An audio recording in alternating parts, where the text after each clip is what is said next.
What's up everyone, Shark Eyes here. It's been a minute, but I'm back, and today I'm going to be looking at the gijoeclassified series Saw Viper. So, let's get stuck into it.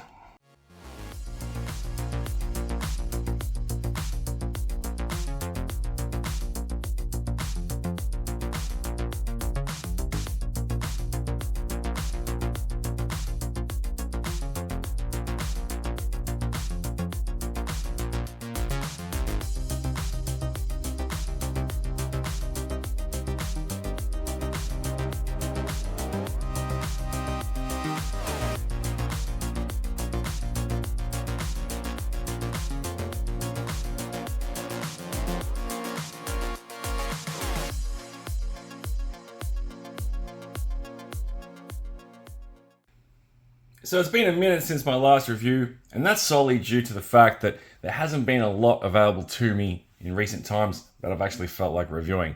In fact, I've actually pivoted to collecting Marvel Legends in the time since my last review, which was Raptor. So it's nice to actually have another classified back in hand. So starting with the windowed box, seen these all before. Have a look at the art. This is iconic face mask, and then there is the render on the back. A little nod to someone we'll talk about later. And as you can see at the back here, there are more Saw Vipers. So this is the point where I say to you that yes, the Saw Viper in the Joe comics, who is notorious, he is not a standalone character. He's in fact a troop builder. But as this is my toy, I'm going to be treating it as a standalone character. And you can do what you want with your toy. I won't be army building these. I just want one. So back to all this. First up the top there, level 1 marksman. Second one there, level 2 heavy weapons. The third one there is stealth, and he's a level 1. And the last one is night combat, which is interesting because I don't remember the figure being synonymous with stealthiness or nighttime operations. But it's a classified line, so whatever. So we're going to do a bit of a comparison with the figure today between his modern 4-inch release. Excuse me. You'll have to excuse my frogginess. I'm feeling a bit under the weather today. So if I sound a bit husky, that's why. But we'll do the accessories first, and then we'll take a look at this guy and him. So first up, we'll take a look at the backpack. Now, I don't recall seeing this before. I think this is an entirely new sculpt. If it has been used before, I don't know where it would have been used. But feel free to correct me in the comments. And if you're new to the channel and you're checking out this review, welcome. If you're enjoying the content thus far, especially me just spinning around a backpack in my hand, then feel free to hit the like button and go the extra step and hit the subscribe button. So yeah, the backpack is really nice. Some nice detailing on it all over. This is the feed chute for the ammo belt, which we'll have a look at shortly. So yeah, I'm digging that. Nice handle there so you can carry it as well. Very nice. Next up, this little blade. I feel like I've seen this before. There's so many knives in the classified line. You'd have to be a real knife enthusiast. Jeez. To be able to determine the difference between all of them and who come before with this one. But yeah, that's a nice little piece. And speaking of nice pieces, we have his sidearm here, which has the extendo mag. It does have a port for blast effects. And I feel like I've seen this one before, but it could be new. Maybe I'm just out of touch. But it's nice. I do like this piece. If we have seen it before, we haven't seen it much. We'll do the ammo belt next. Well, it's not really an ammo belt. Well, it sort of is. It's more like, I guess, it doesn't have bullets on it at all. It's like, I guess maybe it's got them feeding through from the backpack. I don't know. Hard to say. I am not an expert in fictional weaponry. Next up, we have the little saw attachment. It's pretty basic. There's nothing special to it, but I like the addition of this. I know some people were a bit like, he's a saw viper. What do you need a saw for? Like, I don't know, man. You know, it's something different, isn't it? And if you don't like it, just don't use it. The helmet. Now, first thing I noticed about this is obviously the paint deco. This would have been a lot better, I think, if it was translucent. Think like Doc's glasses, you know, the green material that they used for the glasses with Doc, who we'll have a look at later. Imagine that on that. And yeah, cool. It marries up with previous iterations of the release with it being painted. But, I don't know. It's a bit cheap, maybe. But it's not a deal breaker by any stretch. The helmet as a whole, it's quite rubbery. It's not an actual head. And yeah, it's pretty basic other than that. Last but not least is his actual weapon, which is probably about the same size as the one that came with the original vintage figure. The handle is a bit flimsy, but I like the addition of it. Now, I don't know if this... Yep, okay, so the drum does come off, and that can just go back on, like so. I like the purple touch there. It is nice. The weapon isn't too gummy. It's mildly rigid. But this part here, for the handle, that's soft, but not overly soft. Is it straight? It's pretty good. No complaints on that front. And I'll just go ahead and throw you the saw into here so you can see how that looks. Looks good. Again, the touch of purple is nice.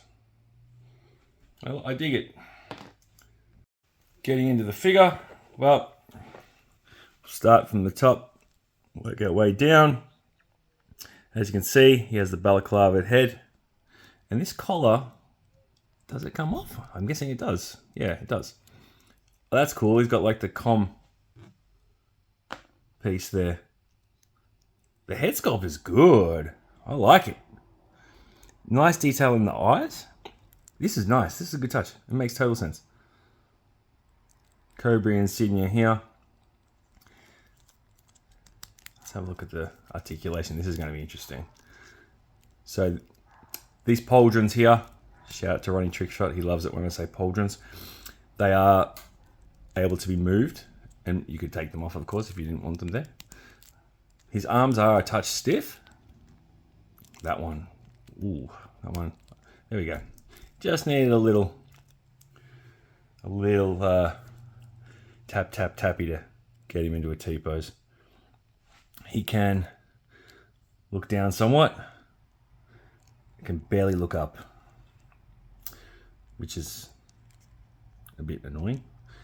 That neck joint is, yeah, not fantastic, but yeah. His vest isn't removable as far as I can see. You'd have to cut it off if you didn't want it on there. You got the holster here, sheath for the knife there. Some nice detail here on the belt. He's got a codpiece, folks. And the armor on the legs is nice. No issue moving his leg back in that position, but that one does not want to go up. That one is clearly a bit looser.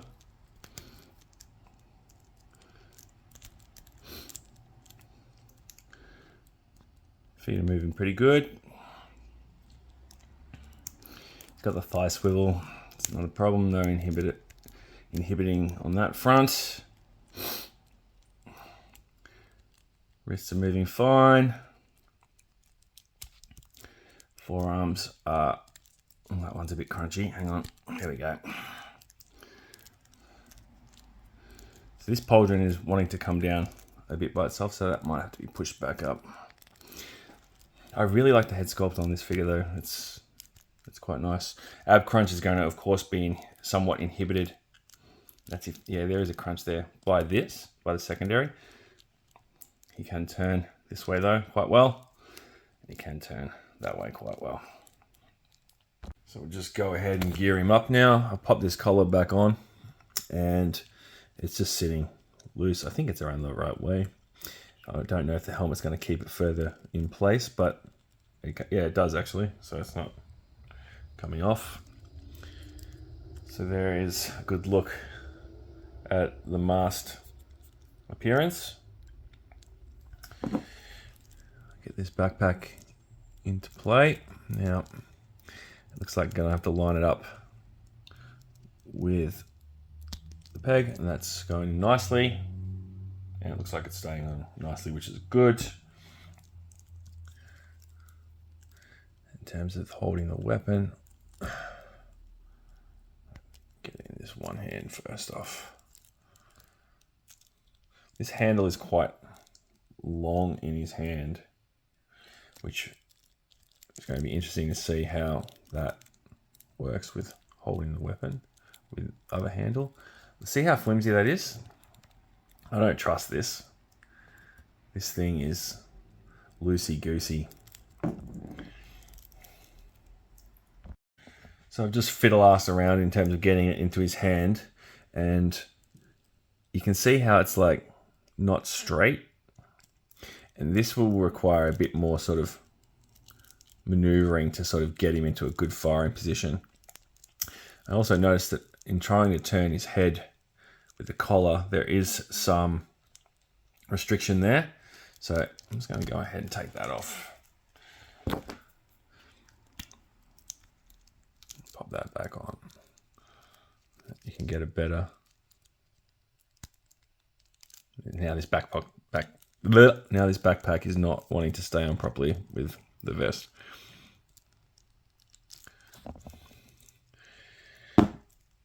Less sigh. But yeah, so you can hold it. There goes the drum.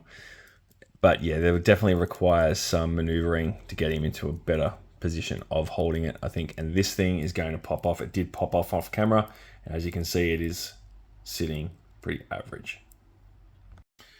So I took the liberty of doing all this off camera just to save time and to not drain your lives with me trying to get it to work. But this is pretty much the best firing position I've been able to get him into so far. That's with everything attached. And as you can see, the belt feed goes on this side through here to the backpack. That just slots in there like so. This is actually really a nice material in terms of it being flexible enough to meet the distance between the backpack and the weapon. But this handle is definitely a sticking point. You can see it's coming away from there, and I have to pop it back in. So getting him in that very straight position to hold it. But he does stand well. That's straight off the rip. So he's well weighted in terms of being able to hold everything. And you did notice that I put the chainsaw attachment on there too. I left the collar off. I think it looks better without the collar actually. Doing a little comparison to this one. Obviously you can see they went with a darker tone of the purple and the mauve, I guess, which I really do like. This one was a bit too neon pink for my tastes, but yeah, I dig that. They've given him two knives here as opposed to the one knife that fits on the back here. And just like with this guy, see, let's stand up again, you can take this off. So this is not something that the vintage figure had, obviously. That is cool. And then on this one, they had the radio. Hang on, I can see it. Radio mouthpiece on the actual helmet. So another nice little touch, which I showed you earlier. This weapon is more of a traditional saw in many respects, as opposed to this. I kind of like this in the grey though, as opposed to the black, but the black is obviously contrasted by the grey here and there. Backpack. Sorry if I'm fumbling this a little bit, folks. I'm not feeling too crash hot tonight, so I am trying. Bear with me. I don't think they took many style cues from this one for this, because obviously there's no handle. This has different parts and components. Like that's got like a little data pad by the looks of it and some sort of tank. So yeah, not much similar there. Obviously he's got the more skirted jacket, which they did away with for this one. I prefer the more streamlined look of this one. But yeah, that's him all in all. But let's do a comparison to a couple of other familiar faces. So on the left, you can see one of the Saw Viper's victims, famously Doc, was slain by this guy who would eventually become Overkill in the battle in Trucial Abysmia. And Quick Kick would also later perish indirectly, kind of as a result of the actions of this bozo. In terms of the figure height, I've seen people saying that he's too short or something, some redundant post on Facebook. I mean, they're action figures. They're not fully all to scale to the size of real humans. Did you want him on the road pig buck or something? I don't understand. But he's still a beefy dude, especially with all the extra webbing and whatnot, and the pauldrons, wrist guards, shin guards, all that sort of jazz. But you can see, you know, he looks quite ominous standing between these two victims. One thing I thought that would be cool would be to see the weapon that he comes with a character such as Road Pig, considering that this does give off somewhat Dreadnought vibes with the chainsaw attachment, and this big beefy boy didn't come with a firearm. So if you had a spare one, you could always look at that. This thing's come off again. I'm going to take it off for now. That handle is silly. You could arm up this big lad with this thing that is also dropping off. But yeah, you get the point. So all in all, the Saw Viper, it's a pretty cool figure. It looks nice. It comes with a good amount of kit. It's a nice homage to the original with, you know, just enough updates to bring it into this modern classified era. However, one shouldn't have to struggle as much as I have, which you haven't seen, because it's all been off camera, for him to actually hold this weapon without the drum falling off or the handle coming off the actual weapon itself. These are made for adult collectors. They're not made for kids. Believe what you want to believe. I don't think it's too much to ask for a specific weapon to be able to be held properly by said figure. Am I happy with it? Yes, I am happy with it. It's just that, you know, a couple of little tweaks here and there could have made this from a quality figure to a stellar figure. You can also store the heavy weapon on the backpack. There's a little peg. I didn't mention that earlier. But from what I can tell, is you can't store it with the drum attached. I can't find a fixing point for this. So that's a bit odd. And yeah, I'm not sure what's going on there. But as you can see, he can hold the saw in his hand, which is a cool little touch. And you can hold the backpack, like I did mention earlier. But it looks a bit cumbersome, I've got to admit. And that's how it fixes on. You know what I mean? So sure, we can take it off and pop it on like so. You should be able to hopefully stand up with it on. Let's find out. Yep. But where does this go? I don't know. If you find out once you get the figure, feel free to come back to this video and let me know. All in all, it is a badass looking figure, and it's just the weapon system that is a bit of a letdown. But that is my review, folks. If you've lasted this long and you've put up with my husky voice and my criticisms, thank you for watching. I appreciate you staying the course. As I said, I'm not feeling too crash hot today. But also, please check out my other content if you are new to the channel. And if you're not new to the channel and you're a returning viewer, well, thank you once again for checking this out. Anyway, I'm going to wrap this up. Take care of yourself. Enjoy your toys. Say hi to your dogs, Tommy. I can't even speak properly at this point. Just go say hi to your dogs and give them a pat for me, eh? All right, take it easy.